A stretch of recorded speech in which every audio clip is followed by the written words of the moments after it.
Hello everyone, I am Pallavi Mishra and welcome back to my channel learn to teach. So आज हम लोग discuss करने वाले हैं बहुत ही इंपॉर्टेंट इन्फॉर्मेशन। बहुत सारे लोग चैनल से नए जुड़े हैं जिन्होंने बीएड सेमेस्टर 1 में इनरोल किया हुआ है। ठीक है, तो उनको कंप्लीट इन्फॉर्मेशन नहीं है कि सीटेट क्या है और सीटेट क्यों इंपॉर्टेंट है और सीटेट कौन कौन दे सकता है। कई क्वेरीज मेरे पास आई कि उन्हें सीटेट क्या है ये नहीं पता। ठीक है, तो इस वीडियो में हम लोग कंप्लीट डिस्कशन करेंगे कि सीटेट क्या है, कौन क्यों इंपॉर्टेंट है और कौन कौन इसको दे सकता है। चलिए वीडियो स्टार्ट करते हैं। इससे पहले अगर आप मेरे चैनल पर नए हैं तो प्लीज़, अगर आपको वीडियो यूज़फुल लगता है, इन्फॉर्मेटिव लगता है तो चैनल को सब्सक्राइब करिए और लाइक और शेयर ज़रूर करिएगा। इससे इस वीडियो की रीच ज़्यादा से ज़्यादा लोगों तक पहुंचती है। ठीक है, लेट्स स्टार्ट।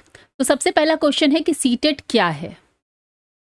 ठीक है, तो चलिए इसको हम डिस्कस करते हैं कि व्हाट इज सीटेट।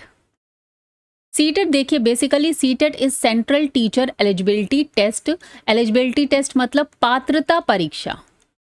ठीक है, ये एक आपका एलिजिबिलिटी टेस्ट होता है, सेंट्रल लेवल पर होता है, पात्रता परीक्षा है। अब ये किसके द्वारा कंडक्ट कराया जाता है? It is an eligibility exam conducted by central board of education means CBSE. ठीक है, और सीबीएसई के द्वारा कंडक्ट कराया जाता है एज पर एनसीटीई गाइडलाइंस। जो टीचर्स के लिए गाइडलाइंस का जो ऑर्गेनाइजेशन है वो उसके द्वारा, उसकी गाइडलाइंस पर सीबीएसई के द्वारा इसको कंडक्ट कराया जाता है। ओके, अब यहाँ पर ये देगा कौन? For candidates who want to become teachers in central government schools and private school also.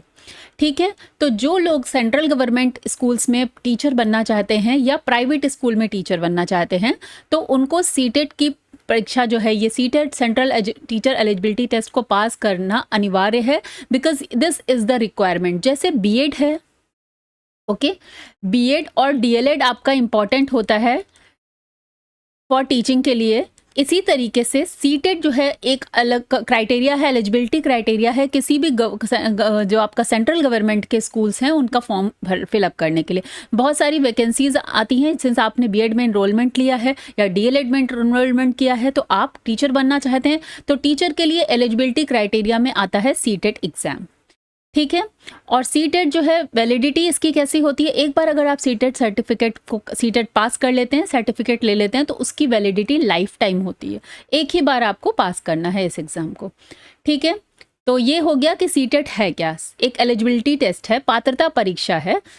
और बीएड और डीएलएड जो कर रहे हैं, जो टीचर बनना चाहते हैं सेंट्रल गवर्नमेंट में या प्राइवेट स्कूल्स में, उनके लिए सीटेट इंपॉर्टेंट है, सीटेट ज़रूरी है। ठीक है, अब इम्पॉर्टेंट किस किस तरह से है ये देखते हैं। CTET is required for teaching post, जो आपकी पीआरटी लेवल पर यानी प्राइमरी लेवल पर टीचिंग के एग्जाम्स होते हैं, या टीजीटी जो अपर सेकेंडरी मीन्स 8th तक के एग्जाम, 6 to 8। ठीक है, जैसे कि आपका देखिए केवीएस होता है केंद्रीय विद्यालय का, एनवीएस होता है नवोदय विद्यालय का, DSSB जो दिल्ली का होता है, आर्मी पब्लिक स्कूल्स हैं, इसके अलावा एकलव्य वाले हैं जो AMRS हैं, CTSA, AS, AEES। तो ये सारे जितने भी एग्जाम्स होते हैं सेंट्रल लेवल, सेंट्रल गवर्नमेंट के, उन सब में सीटेट रिक्वायर्ड होता है। इसके अलावा जो सेंट्रल गवर्नमेंट या गवर्नमेंट एडेड स्कूल होते हैं, जो प्रिफर्ड होते हैं, जो सीबीएसई एफिलेटेड होते हैं, प्राइवेट स्कूल्स या फिर स्टेट के स्कूल्स, जो स्टेट में सीबीएसई से एफिलिएटेड प्राइवेट स्कूल भी हैं या स्टेट के स्कूल्स भी हैं, वहां भी सीटेट रिक्वायर्ड होता है, सीटेट एलिजिबिलिटी क्राइटेरिया होता है। ठीक है, अब मान लीजिए गवर्नमेंट में तो आप एग्जाम फिल कर ही नहीं पाएंगे, लेकिन आप प्राइवेट स्कूल में जाते हैं तो ऐसा नहीं है कि प्राइवेट स्कूल वाले आपको लेंगे ही नहीं, लेंगे अगर आपने बीएड किया है और या डीएलएड किया, बट क्या करेंगे, वो आपको सैलरी का जो पे स्केल है वो सीटेट वालों के अकॉर्डिंग नहीं देंगे, आपको देंगे कम सैलरी। सो आपको मिलेगी सैलरी, वो आपको कम करेंगे वहाँ पर। ठीक है, सैलरी पे स्केल उस तरीके से नहीं देंगे आपको वो। और दूसरी बात ये भी है कि सुप्रीम कोर्ट का भी एक आदेश आ चुका है अभी रिसेंट में कि टेट और CTET is now the minimum mandatory qualification for teachers in school for class 1 to 8। ठीक है, तो अगर आप ग्रेड 1 to 8 में पढ़ाने के लिए टीचर बनना चाहते हैं तो सुप्रीम कोर्ट का भी अभी रिसेंट में ही वर्डिक्ट आया है कि टेट और सीटेट दोनों मिनिमम क्वालिफिकेशन है। अब टेट इज फॉर, टेट क्या होता है, वो स्टेट लेवल पे होता है, स्टेट कंडक्ट कराता है टीचर एलिजिबिलिटी टेस्ट। ठीक है, जैसे कि हरियाणा का HTET निकलता है, महाराष्ट्र का MHTET निकलता है, इसी तरह से झारखंड वालों का भी निकला है, बिहार का निकलता है। तो वो एक अपना अपना भी टेस्ट होता है स्टेट लेवल पर, टीचर एलिजिबिलिटी टेस्ट, और ये सीटेट जो है वो सेंट्रल लेवल का होता है। क्लियर हो गया? ना यूपी में अभी बहुत दिनों से यूपी टेट देखने को नहीं मिला है, बट यूपी टेट का भी के लिए भी एक नोटिस आया है कि जनवरी में यूपी टेट होने वाला है। ठीक है, तो ये क्लियर हो गया कि इम्पॉर्टेंट क्यों है सी टेट।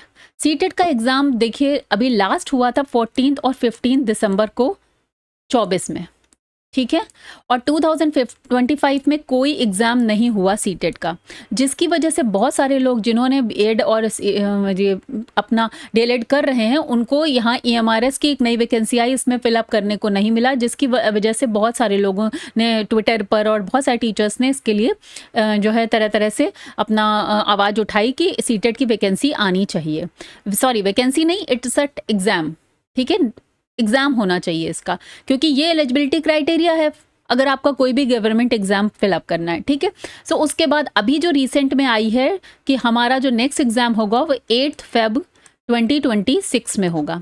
ठीक है, तो यहाँ से समझ में आता है कि 8 फरवरी को जो एग्ज़ाम होगा, दिस मीन्स पूरे साल कोई एग्ज़ाम नहीं हुआ है। ठीक है, चलिए देखते हैं। तो अब 8 फरवरी वाले एग्ज़ाम के लिए आप लोगों को तैयार होना है। अब नेक्स्ट क्वेश्चन है हमारा, कौन कौन इसे दे सकता है। ठीक है, सीटेट कौन कौन दे सकता है, इस पर बात कर लेते हैं। सीटेट में होते हैं पूरे 2 पेपर, सीटेट पेपर 1 और सीटेट पेपर 2। ठीक है, क्लास 1 to 5 अगर आप टीचर बनना चाहते हैं प्राइमरी लेवल पे, जहाँ पर आप बीटीसी और डीएलएड कुछ कर रहे हैं, जो भी कोर्स आपने कर रहे हैं, सो वो सीटेट पेपर 1 को क्लियर करेंगे पीआरटी लेवल पर। और जो लोग बीएड पास कर रहे हैं या बीएड कर रहे हैं, देखिए यहाँ पर कौन कौन दे सकता है, जो बीएड पास कर चुके हैं और जो अपियरिंग हैं। अगर आप इनरोलमेंट कर लिया है आपने अपना बीएड में या डीएलएड में, तो आप इसको दे सकते हैं डे 1 से ही। ठीक है, सो यहाँ पर पेपर 1 के लिए अगर आप डीएलएड करें तो 1 to 5 में पीआरटी के लिए प्राइमरी टीचर के लिए आपको पेपर 1 क्लियर करना है। और अगर 6 to 8 यानी upper primary stage PG level, sorry TG level इसे बोलते हैं, तो बीएड आप कर रहे हैं और आपको पेपर नंबर 2 क्लियर करना है। और कुछ कुछ कैंडिडेट्स हैं जो दोनों ही कर चुके हैं, डीएलएड और बीएड, तो वो दोनों पेपर को फिल कर सकते हैं, दोनों पेपर वो दे सकते हैं इस केस में। ठीक है, पेपर 1 एंड पेपर 2 दोनों दे सकते हैं अगर उन्होंने डीएलएड और प्लस आपका ये बीएड दोनों कर लिया है। ठीक है, अगर आप अपियरिंग हैं डे 1 पर भी हैं तब भी आप दे सकते हैं।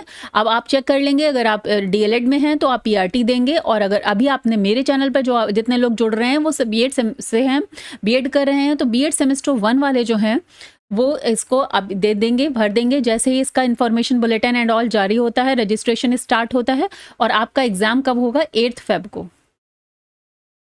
ठीक है, तो ये आपको ये नहीं सोचना है इसमें कि हम अभी तो सेमेस्टर 1 में ही हैं तो हम इसको क्यों दें, हमारा तो बीएड अभी 4 सेमेस्टर हैं तब कंप्लीट होगा। बिल्कुल भी ऐसा मत सोचिएगा, ये आप अभी से दे सकते हैं और इसको आपको देना ही देना है इस एग्ज़ाम को, बिकॉज इसके बाद कब एग्ज़ाम आएगा, क्या आएगा, और बहुत कुछ चेंजेस भी होने वाले हैं सीटेट के एग्ज़ाम में।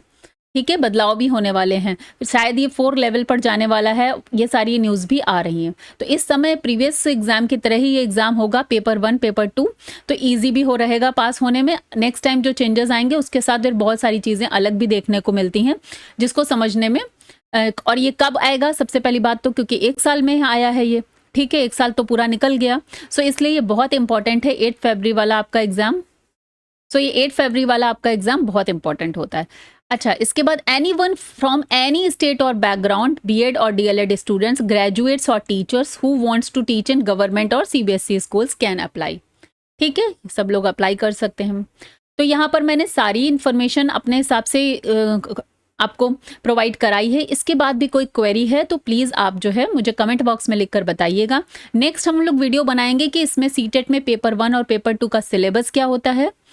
ठीक है, सिलेबस क्या होता है, और अगर आपने ग्रेजुएशन किसी सब्जेक्ट से किया है तो आप कौन सा देंगे अगर आप बीएड कर रहे हैं। ठीक है, फिलहाल इस चैनल पर मैं पेपर 2 के साइंस और मैथ्स की प्रिपरेशन करा रही हूँ, जो बीएससी करे हुए हैं और साइंस और मैथ्स उनका सब्जेक्ट है। लाइक मैथ्स ग्रेजुएशन में तो आप या तो बायो वाले सब्जेक्ट्स लेते हैं या आप फिजिक्स केमिस्ट्री और मैथ्स वाले सब्जेक्ट लेते हैं। ठीक है, तो चाहे आप बायो बैकग्राउंड से हैं, चाहे फिजिक्स केमिस्ट्री मैथ्स बैकग्राउंड से हैं, आप लोगों का पेपर 2 6 to 8 के लिए सेम ही पेपर आता है।